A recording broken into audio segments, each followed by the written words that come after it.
di bab kedua. Sebelum kita masuk di bab kedua, saya akan kembali review yang pertama dan kedua kita sudah sharing bersama, yaitu definisi dari kesehatan mental itu sendiri. Kesehatan mental itu adalah keadaan sejahtera di mana individu menyadari kemampuannya dan mampu mengatasi stres di dalam keadaan normal, keadaan sehari-hari, dapat bekerja secara produktif dan memberikan kontribusi kepada komunitasnya. Ini menurut WHO 2014. Ada beberapa aspek yang berkaitan dengan kesehatan mental, yaitu aspek emosionalnya, bagaimana kita merasakan, mengolah, dan merespons emosi kita.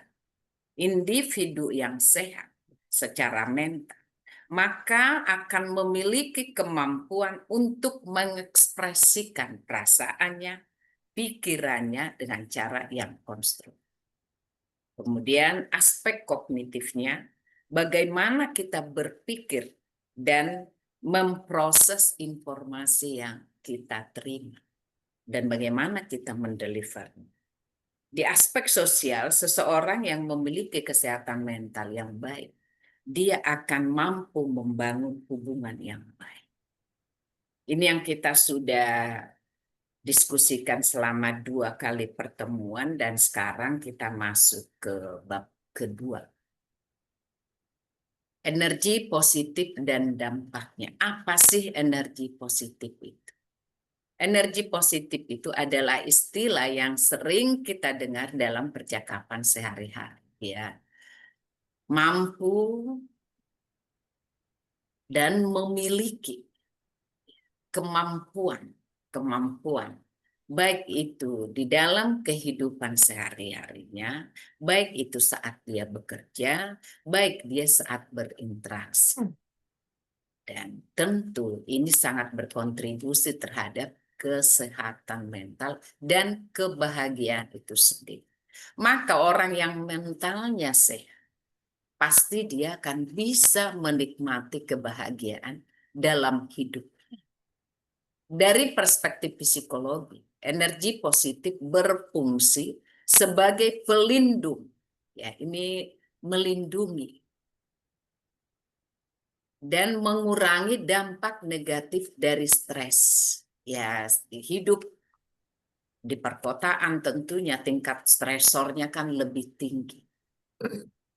Energi positif inilah yang melindungi kita dari tekanan-tekanan stres. Mengapa penting bagi kita untuk mengembangkan energi positif? Mengapa penting bagi kita untuk berpikir positif? Karena ini akan otomatis mengurangi tekanan-tekanan dalam hidup kita, mengurangi stres-stres. Energi positif dapat berfungsi untuk mengurangi tingkat stres yang kita akan hadapi, kita alami dalam kehidupan sehari-hari. Berusaha untuk mengganti fokus. Jadi misalnya daripada kita berpikir hal-hal yang negatif yang belum tentu juga terjadi. Maka mari kita arahkan pikiran kita, perasaan kita kepada hal-hal yang indah, hal-hal yang manis.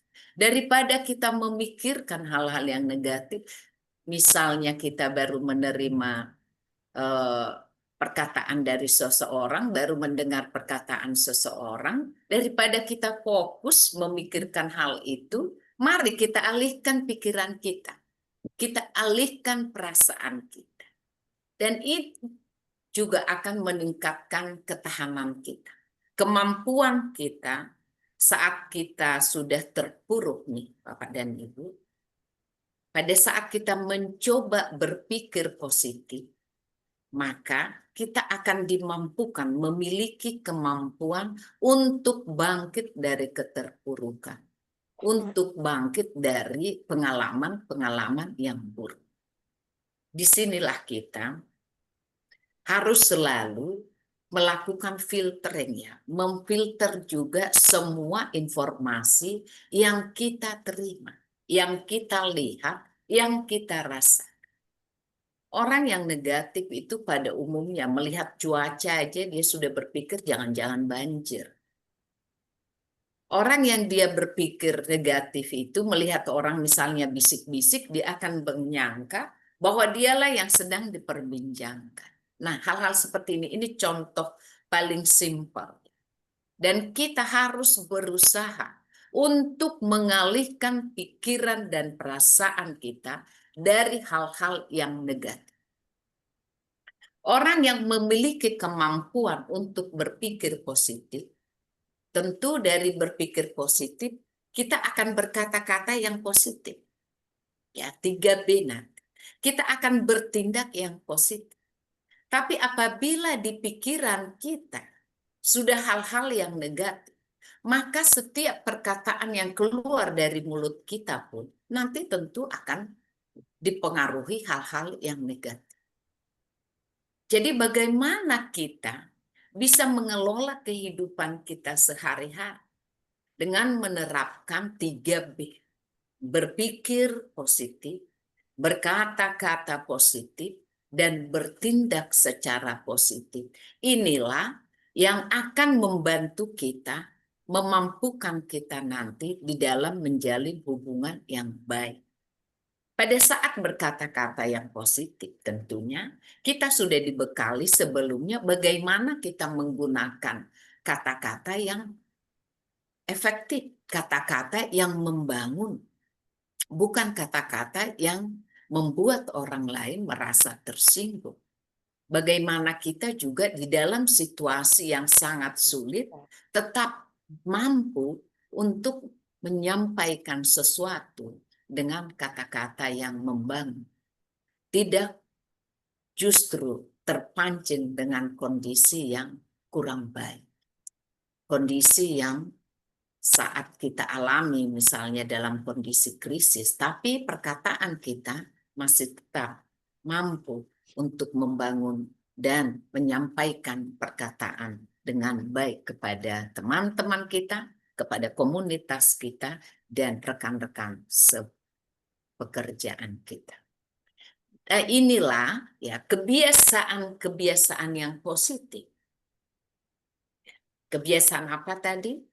Kebiasaan pikiran kita positif, perkataan kita positif, perbuatan kita positif, maka secara pelan, secara pasti kita akan membangun kualitas hubungan yang baik, hubungan yang berkualitas tentu.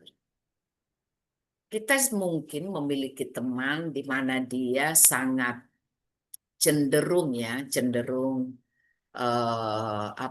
baper ya, apa-apa dibawa ke perasaannya. Pasti kita akan berpikir pada saat berkomunikasi dengan dia, kita akan sangat hati-hati di dalam berbicara. Kita akan sangat hati-hati di dalam menjalin hubungan dengan dia. Ini kurang baik. Dalam jangka panjang, hanya orang-orang yang mampu membangun hubungan yang baik dengan dasar pola pikir yang positif, maka hubungannya akan langgeng. Orang-orang yang tidak mampu membangun hubungan, tentunya dia tidak akan mampu juga membangun hubungan jangka panjang. Hubungan jangka pendek aja tidak mampu, apalagi membangun hubungan jangka panjang. Kualitas hidup di samping pikiran, perasaan, perkataan, perbuatan, itu juga dipengaruhi oleh kemampuan kita untuk menjaga fisik kita tetap sehat. Jadi energi positif itu tentu akan mempengaruhi kesehatan fisik kita. Pikiran kita positif, perasaan kita positif, maka pastilah perbuatan kita positif. Perbuatan yang positif, tindakan yang positif tentu akan mempengaruhi fisik kita yang sehat.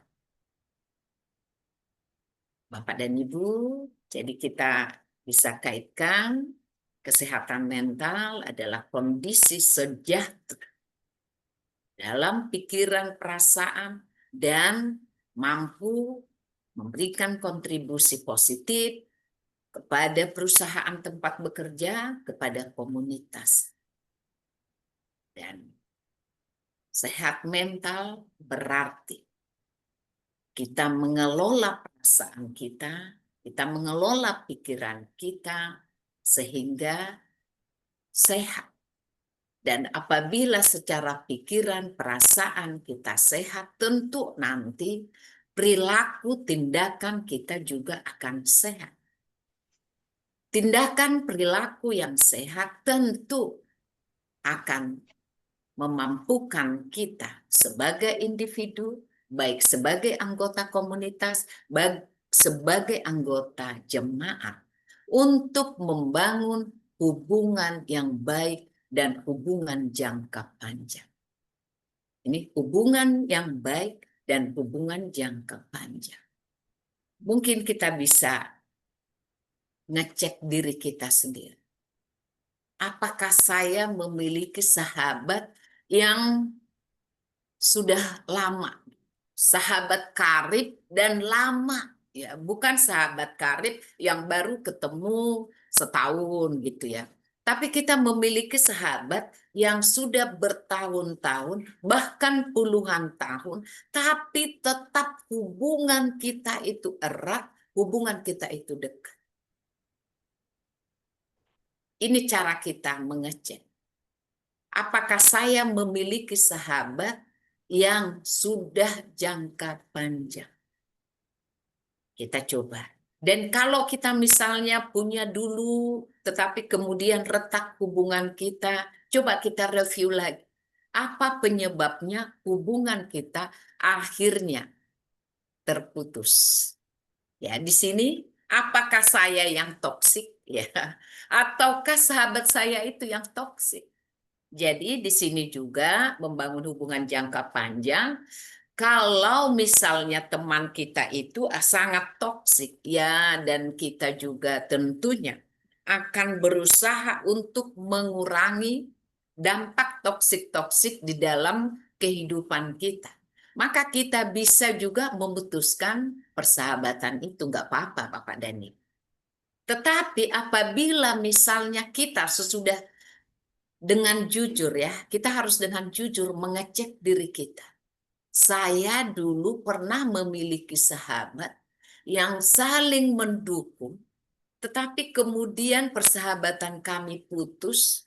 Kita cek, oh iya, dia misalnya jadi tinggal di luar negeri misalnya, atau tinggal dengan jauh dan karena pekerjaannya dan pekerjaan kita yang sangat sibuk, sehingga komunikasi menjadi semakin menurun tingkat intensitasnya, dan itulah yang akhirnya membuat kita tidak lagi menjadi sebagai sahabat karib.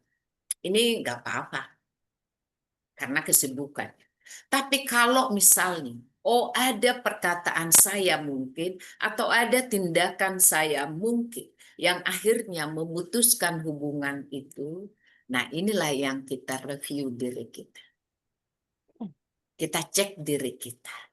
Tapi kalau itu ada di sisinya dia, kita nggak perlu pikirkan apa-apa. Ya kita anggap aja memang harus eh, seperti itu keadaannya. Dan pastikan diri kita bahwa kita tidak mengalami satu eh, penderitaan ya. Kita tidak mengalami kepedihan karena persahabatan kita itu seolah-olah jadi putus, renggang. Itulah yang memastikan apakah persahabatan itu perlu, apakah hubungan yang baik dengan dia perlu atau tidak. Apabila kita menganggap bahwa ada sesuatu yang hilang dari hidup kita, yang tidak bisa digantikan oleh sahabat kita yang lain, kalau bagi saya, dan itu diakibatkan oleh saya yang kurang pas saat itu ya, saya akan membangun, berusaha kembali merajut hubungan itu. Tidak apa-apa kita merendahkan hati kita untuk kita kembali membangun karena kita menganggap dia memberi warna yang positif di dalam hubungan kita. Ini Bapak dan Ibu. Inilah yang harus kita cek di dalam semua hubungan kita. Hubungan yang baik adalah hubungan yang memberi energi yang positif, yang mempengaruhi, yang memberikan warna yang positif di dalam hubungan timbal balik. Saya memiliki beberapa sahabat yang memang seperti ini. Pada saat saya terpuruk, dia selalu ada.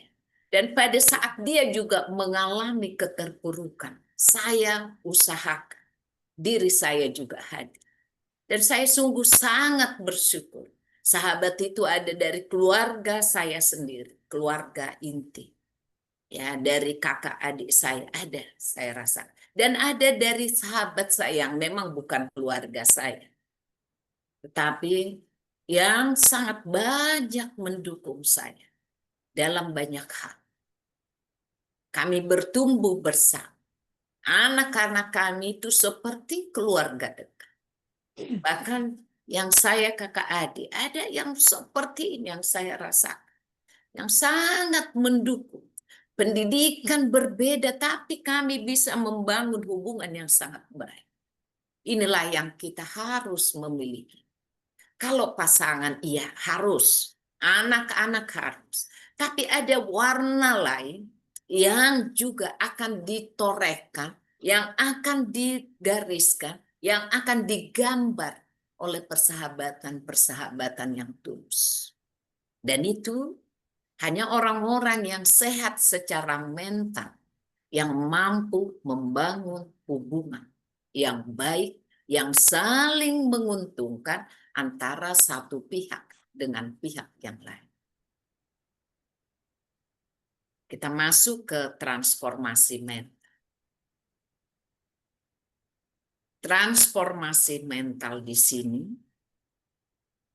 bagaimana energi yang positif itu mempengaruhi kesehatan jiwa kita.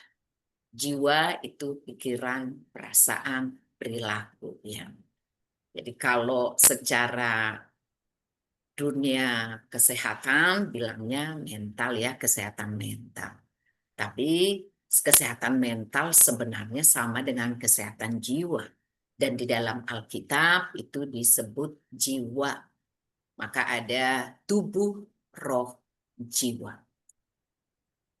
Pada saat jiwa kita sehat, maka stres, tekanan-tekanan, kecemasan juga itu tentunya akan berkurang dan mungkin bisa jadi nol ya. Sangat mungkin. Kita tidak pernah mengalami kecemasan, kecemasan dalam artian ya berlarut ya. Sehari cemas, cuma karena cuaca cemas, anak terlambat cemas.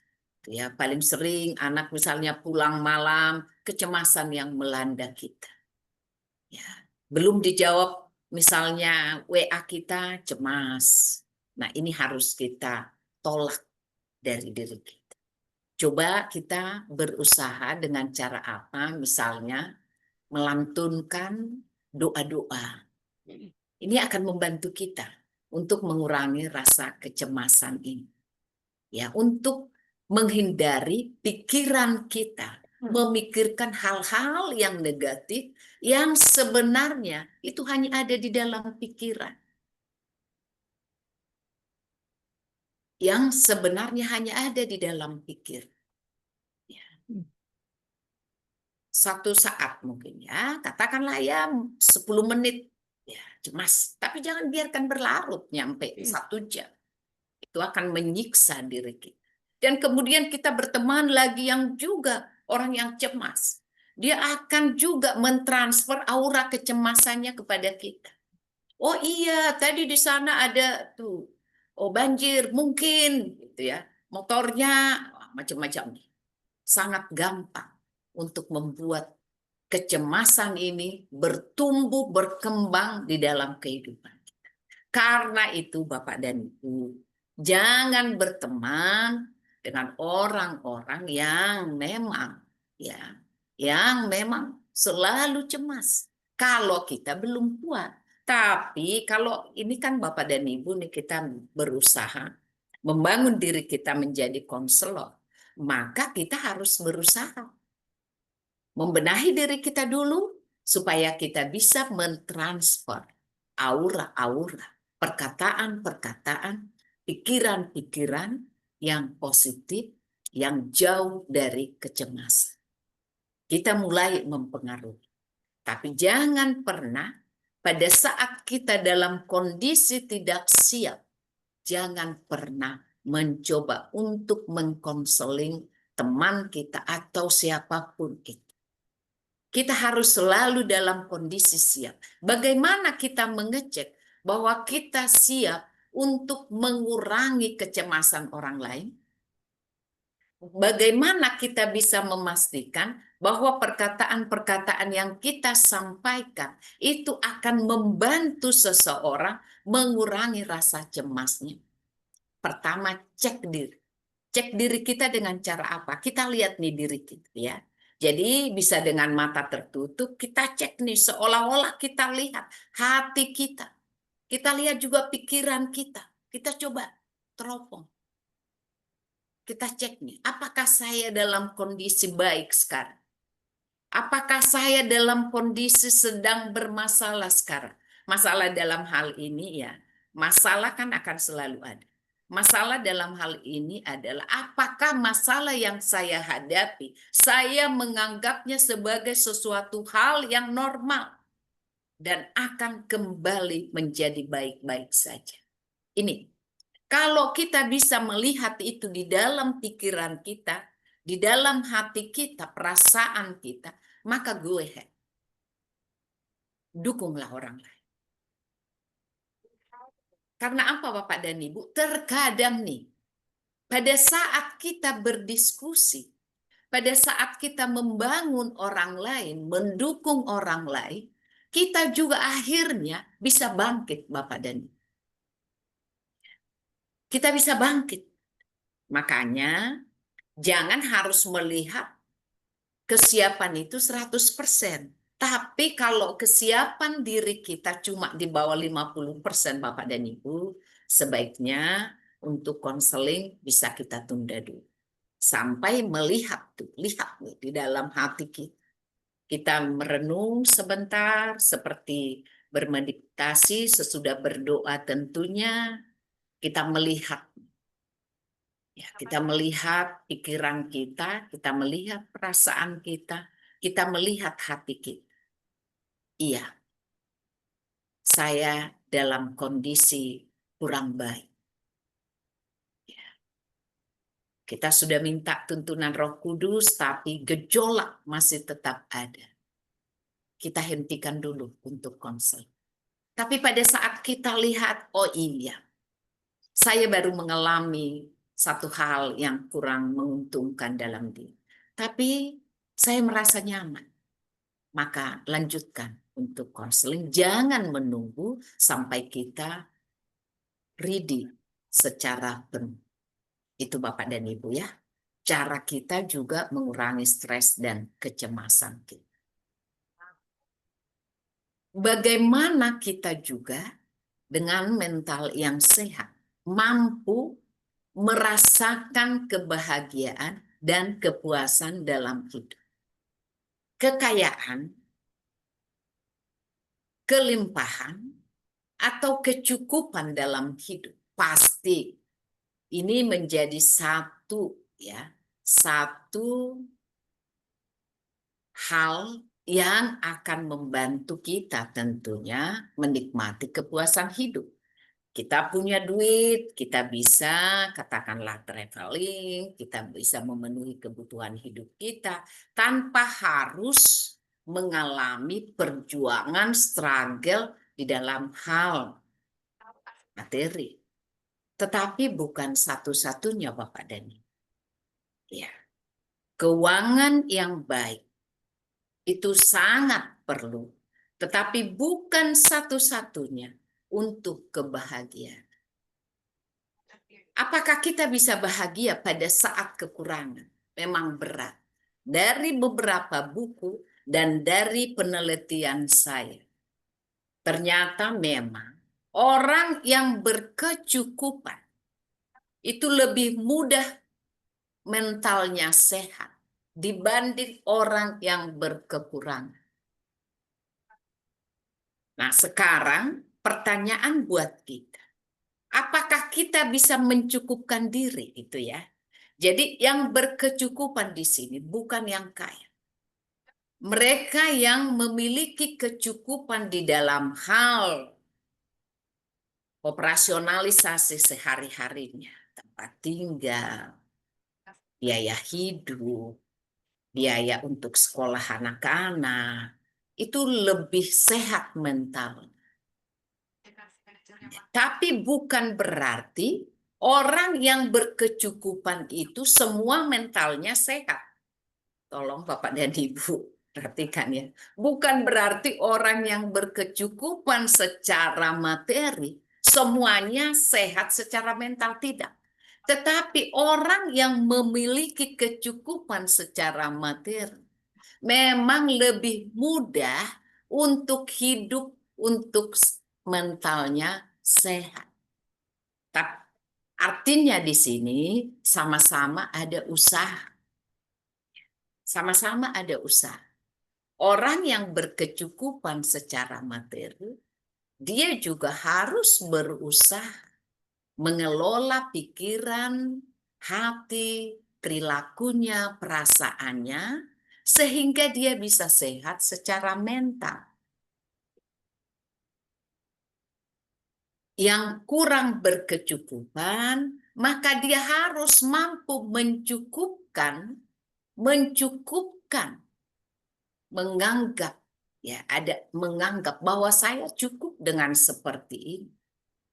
Ya, daripada memaksakan diri untuk hal-hal yang memang di luar kemampuan, maka berusaha untuk mencukupkan diri, maka itu juga menjadi persyaratan untuk mental yang sehat.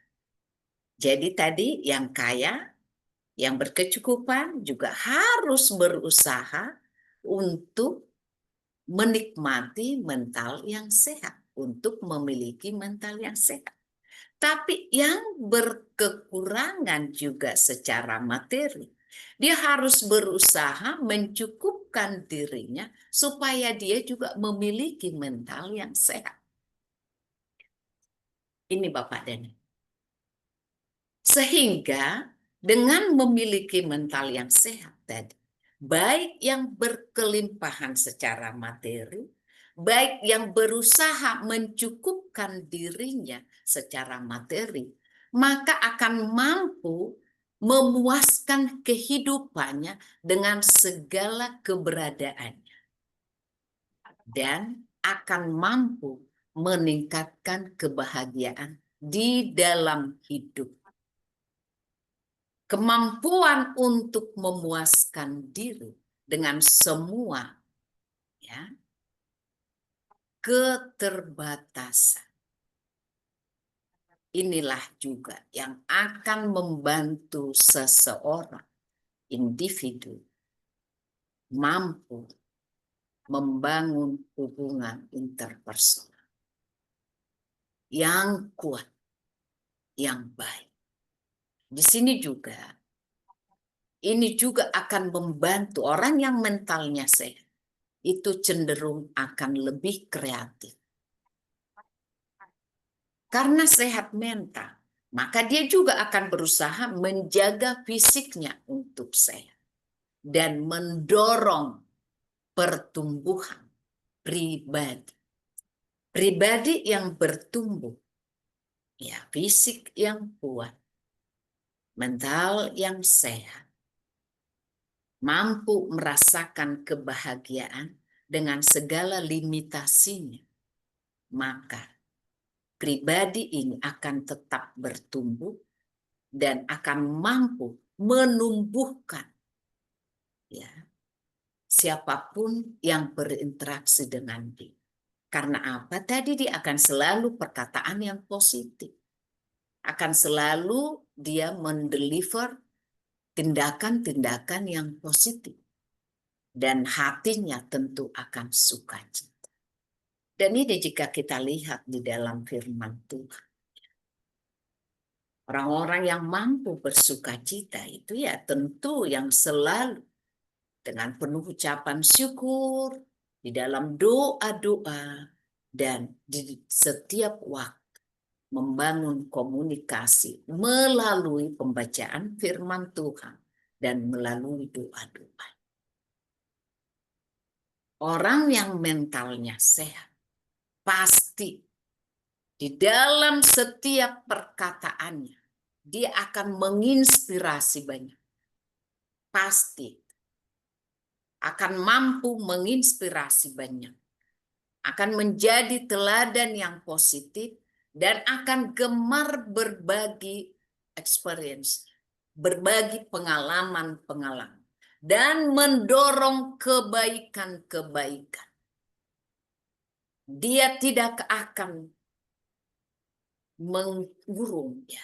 Dia tidak akan mengikat kebaikan itu untuk dirinya sendiri, tetapi akan berusaha untuk berbuat baik kepada orang lain dan mendorong orang lain juga berbuat kebaikan. Ini akhirnya terjadilah satu budaya yang berbagi, budaya yang berbuat kebaikan.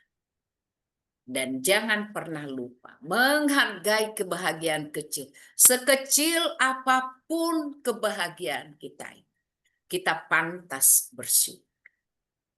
Dan harus bersyukur.